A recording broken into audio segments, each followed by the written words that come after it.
ఈ మధ్య కొంచెం మనకి ఈ లోకల్ ఫ్రూట్ స్పెషాలిటీస్ ఇవన్నీ వచ్చాయి.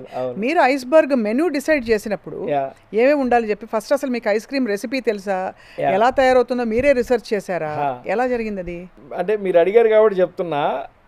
మా ఎంటైర్ బ్రాండ్లో నాకు 85 స్టోర్లు ఉన్నాయి. నేను ఇక్కడ స్టార్ట్ చేసి 12 ఏళ్ళు అయింది. మా దగ్గర మాస్టర్ అని కానీ షెఫ్ అని కానీ మా దగ్గర ఎవరు లేరు. నా కోసం వెయిట్ చేస్తారని నాకు అనిపిస్తుంది. అంతే కదా? ఈ రోజు కూడా ఎవరు లేరు మాకు. Right, I understand. Any product which need to be launched, అంటే కొత్తగా ఏదైనా వెరైటీ చేయాలి అంటే ఐఎమ్ ద పర్సన్. అంటే అది ఒక్కోసారి బ్యాగేజ్ అనిపిస్తుంది కూడా, అవును, ఒక్కోసారి అడ్వాంటేజ్ అనిపిస్తుంది. ఈరోజు మా దగ్గర పనిచేసే టీమ్ కూడా మ్యానుఫ్యాక్చరింగ్ యూనిట్లో doesn't come from an F&B background. వాళ్ళు ఏదైనా పని కోసం వస్తే వీడు మాకు సెట్ అవుతాడు అనుకుంటే వాడు మ్యానుఫ్యాక్చరింగ్లో పంపించి మేము ట్రైన్ చేస్తాం. వీడు లేదు మ్యానుఫ్యాక్చరింగ్ సెట్ అవ్వడం అంటే లాజిస్టిక్స్లోనో ప్యాకేజింగ్లోనో ఈ డిపార్ట్మెంట్స్లో పెడతాం.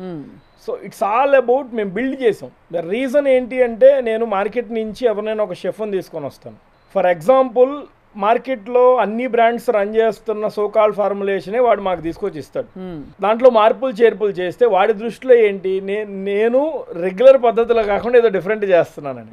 How can I achieve what I want? Correct. వాడెవడో ఇంకో బ్రాండ్ చేసిందే కదా నేను చేయగలుగుతాను అప్పుడు. అంతే కదా. సో ఆ థాట్ ప్రాసెస్లో నేను this is not the way, కరెక్ట్గా చేద్దామని తీసుకొని వచ్చాను.